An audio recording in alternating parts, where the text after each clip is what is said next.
हर माह की तरह इस माह भी मासिक दिव्यता की आरती संपन्न की। बड़े ही सौभाग्य की बात है जिस क्षण हम सभी उस जगत जननी जगदम्बा की साधना आराधना कर रहे होते हैं जिसके लिए देवादिदेव भी लालायित रहते हैं। आज हमारे बड़े सौभाग्य के क्षण हैं। इस धरा पर परम पूज्य योगीराज श्री शक्तिपुत्र जी भगवान इस धरा पर अवतार लेकर के हम सभी का जीवन धन्य हो गया। बड़े ही सौभाग्य की बात है। ऐसे क्षण हमारे जीवन में हमेशा आते रहे और आपके चरणों में बैठने का जो सौभाग्य हमें प्राप्त हो रहा है हमेशा हमें प्राप्त होता रहे। अभी आपने हमारे भाई बहनों के विचार सुने।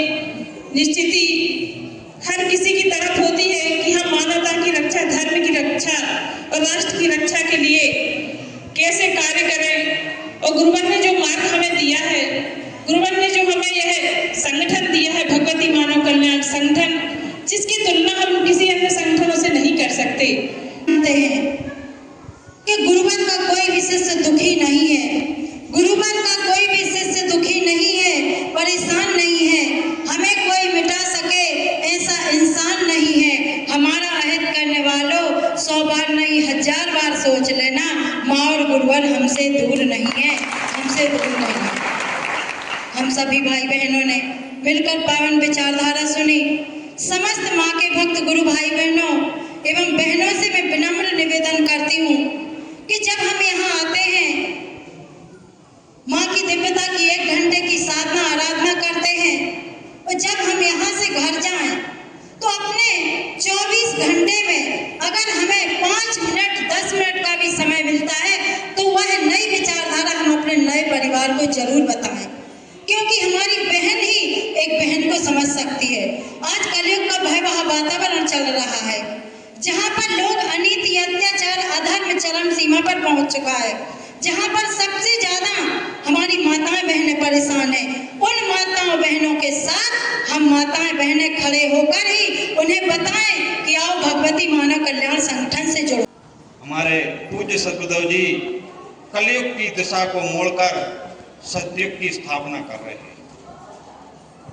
और सतयुग की स्थापना कैसे होगी?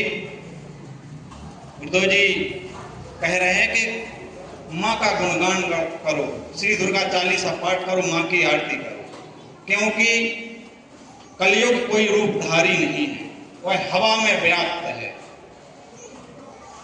आप देखते हैं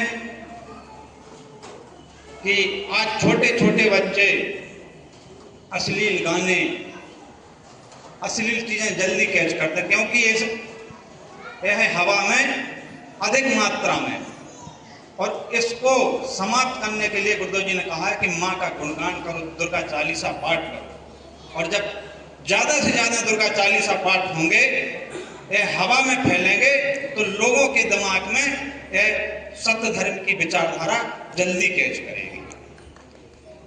यही कारण है कि गुरुदेव जी चालीसा पाठ करवाते हैं। लोग समझते नहीं कि क्यों गुरुदेव जी बार बार कहते हैं कि अधिक चालीसा पाठ करें, अधिक माँ की आरती करें। यह क्रम करने से समाज में एक नई चेतना फैलेगी, हवा में यह वातावरण फैलेगा और मानव वह जल्दी कैच करेगा।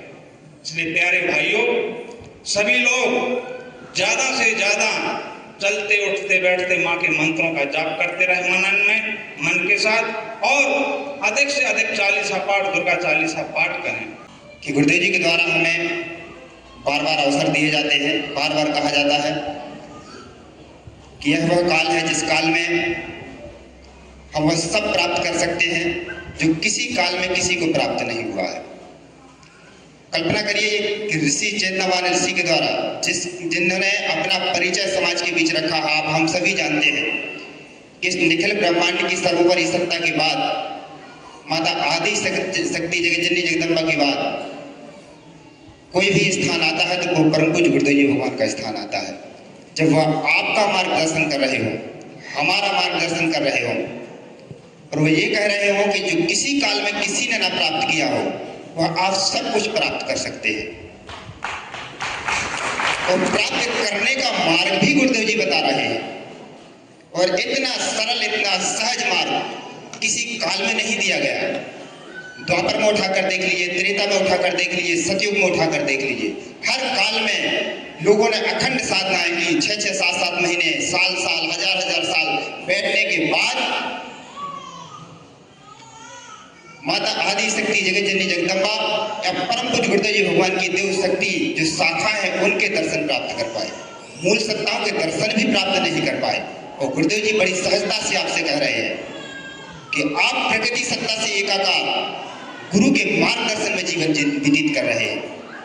और युवाओं से बार बार करना चाहूंगा कि ये सुनहरा अवसर है, इस सुनहरे अवसर को अपने हाथ से मत जाने दीजिए, क्योंकि यह हमारे हाथ से निकल गया तो गुरुदेव जी ने कहा कि इस जीवन काल के बाद किसी जीवन काल में मेरा शिष्यत्व प्राप्त नहीं कर पाओगे, मेरे शिष्यत्व में जीवन नहीं जी पाओगे। मेरा दर्शन तो प्राप्त करोगे, मेरे मार्गदर्शन, मेरे बताए हुए चिंतन में मार्गदर्शन प्राप्त करके चल सकोगे, पर मेरा मूल स्वरूप में शिष्यत्व प्राप्त करना बहुत असंभव है। कि जब सच्चिदानंद स्वरूप हमारे सदगुरु भगवान उपस्थित हैं और उसी काल में हमें जीवन जीने का सौभाग्य प्राप्त हुआ।